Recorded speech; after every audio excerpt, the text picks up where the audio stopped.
The story begins several years in the future. In America, a powerful media company called The Network now controls almost everything. Most people are poor. They can't even afford basic medical treatment. To distract the public, the network runs violent game shows. The most popular one is called The Running Man. In this show, players must survive for 30 days while professional hunters chase them. If someone survives all 30 days, they win $1 billion.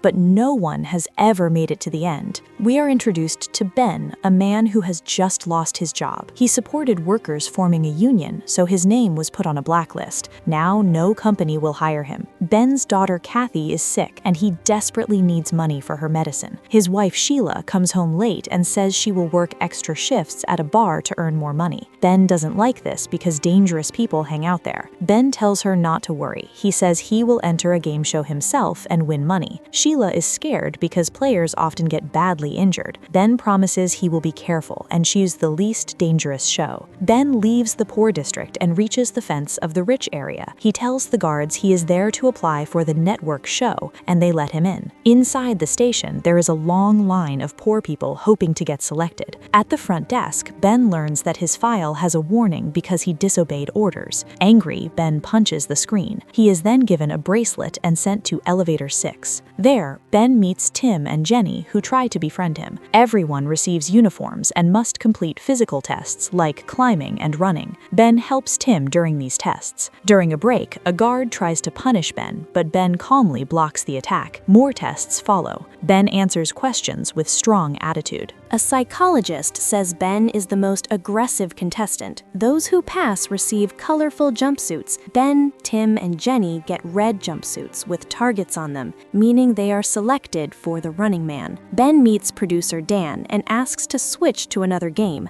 Dan offers him a small bonus to change his mind and explains that other shows pay less. In the Running Man, players earn money for every day they survive. Dan also reminds Ben that because he's blacklisted, he will never get a normal job. Thinking of his family, Ben signs the contract. The network promises to protect Ben's family. They are moved to a safe house and given fake identities. Ben wants to see his family before the game starts, but he's only allowed one phone call. He calls Sheila and tells her not to worry. He will win and come back. That night, Ben is forced to stay in a luxury room. An agent brings him an envelope from Sheila. Inside is a family photo and Kathy's small sock for good luck. The next morning, Ben receives a running band bracelet. It shows how much time he has left and how much money he has earned. The show begins. Host Bobby brings Ben onto the stage and lies to the audience, saying Ben was a defense worker who sold national secrets. An AI-made fake video is shown. Ben denies everything, but Bobby ignores him. The public believes the Running Man is a punishment for criminals. They don't know the players are poor, desperate people risking their lives for family. Viewers even earn money if they report a player's location. Each player must record at least 10 minutes of video daily and drop the tape in a box before midnight. If they don't, the money stops, but the hunters continue. Ben, Tim, and Jenny are sent through separate elevators into a dark room. Ben receives a camera, some cash, and normal clothes. He changes and leaves the building. Ben takes a taxi, but the driver recognizes him and demands a selfie. When Ben refuses,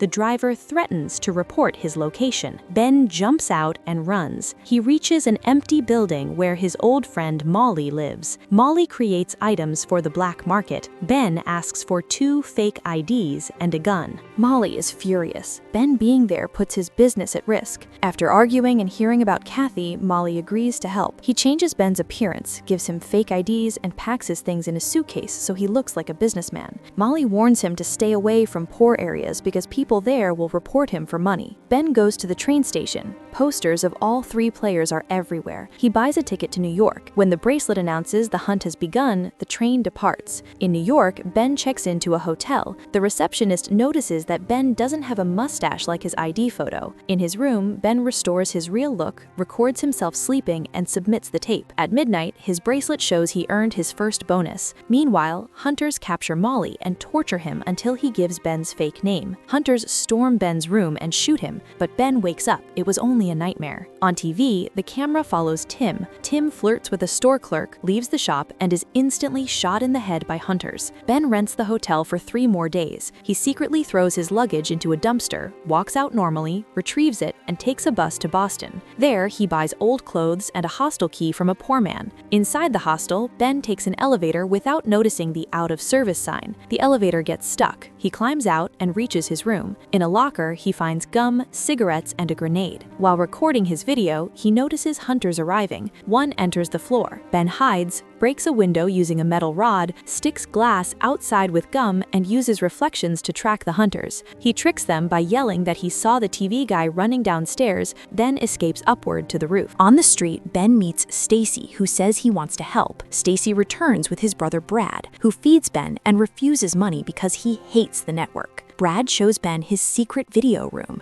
where he analyzes the Running Man. He explains the key to survival is staying completely hidden. Ben records a video exposing government crimes against children. The network edits the video to make it look like Ben is mocking orphaned children. Brad's mother gets furious and throws Ben out. Brad and Stacy still help him escape. Hunters chase them on bikes. Ben knocks one down. Brad crashes into the others, killing them. Brad drops Ben outside the city, gives him a gun and an address for his friend Elton. Jenny is later caught at a casino. Her car is set on fire and she dies. Ben meets Elton, whose mother is mentally unstable. Elton is part of the resistance. His father was killed for opposing the system. Elton explains that streetlights can scan DNA, so Ben must go underground. He plans to hide Ben in an old Cold War bunker. Elton asks Ben to promote their rebel newsletter once he wins. Ben records his tape that night. The next morning, Elton's mother recognizes Ben and tries to report him. Elton stops her, then changes his mind and calls the police himself. The house is surrounded. Traps activate. Police are shocked, burned, electrocuted, and injured as Ben and Elton escape through secret passages. In the tunnel, a hunter stabs Elton. Ben fights and disarms the hunter. Producer Dan calls and asks Ben to kill the hunter for ratings. Ben refuses and shoots the drone instead. Ben and Elton escape by car, but a helicopter sniper kills Elton. Hunters surround Ben but can't shoot him yet. They must kill him on camera. Ben drives onto a bridge and jumps. The car explodes, killing a hunter. Ben falls into the river and earns another huge bonus. He reaches the bunker location but finds it destroyed for a new city project. He sleeps in an empty house and dreams of his family. Police later find his new tape there. Ben hijacks a car driven by Amelia. Police and drones chase them, but she drives into oncoming traffic, helping them escape for now. During the drive, Amelia keeps yelling at Ben, calling him a terrible person and blaming him for everything. Then Ben shows her a photo of his family and explains how the network uses fake videos to hide the truth and destroy innocent people. Suddenly, the car's AI system gets hacked and the vehicle is forced to stop on the side of the road. 2 hunters arrive in a truck to capture Ben, but a drone suddenly opens fire, destroying the truck in a huge explosion. This makes it clear that Dan wants Ben alive, because keeping him alive makes the show more exciting. On TV, a fake video is shown where Amelia appears to be screaming for help. Now Amelia finally understands that Ben was telling the truth. As they move forward, people along the road begin supporting them, cheering and helping. They soon reach a roadblock, where the leader of the hunters is waiting. Ben pretends that he has a bomb and threatens to kill civilians on national TV. He demands a plane and 2 parachutes. The hunter leader receives orders to accept the deal. At the airport, Ben tells Amelia she can leave if she wants, but she refuses. She has seen the truth and won't walk away. On the plane, Ben orders the hunter leader to remove his mask. At first he refuses, but Dan gives the command. The mask comes off and the cameras reveal his face. His name is Ivan. Ben realizes the pilots are not normal either. They are also part of the plan to kill him.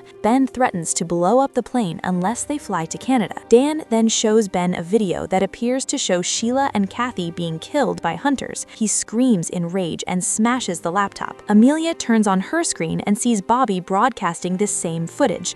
One pilot raises his gun, but Ben shoots him first and uses his body as a shield while the second pilot fires. A brutal fight erupts. Ben goes into a blind rage, killing everyone attacking him. The plane starts to lose control and descent. Ben manages to grab a gun again and shoots the hunter leader in the head. The network remotely regains control of the plane, stabilizing it. Dan announces that Ben has become a new hunter. Ben speaks directly to the camera, telling the audience the truth. The network controls society. The real solution is to stop watching. The network immediately cuts the signal. Dan edits the footage to make it look like Ben is intentionally crashing the plane into civilians. The audience sees the plane approach a station and then explode in the sky. Later, Brad analyzes the episode and points out many mistakes in the story. People grow suspicious. The black box is recovered and the real footage leaks online. People rise up against the network. Brad also notices that the plane's auto-eject seat is missing, meaning Ben might still be alive. We then see Sheila and Kathy alive, shopping peacefully in a market. As they step outside, they freeze. Ben is standing there, waiting for them. At the TV station, host Bobby panics when an angry crowd gathers. He quits his job and runs. Producer Dan walks onto the stage, but the crowd begins throwing bombs. Rebels take over the building. Chaos erupts. Dan tries to escape, but gets tangled in cables and falls. From the flames, Ben walks out and shoots Dan in the head, finally ending the corrupt system.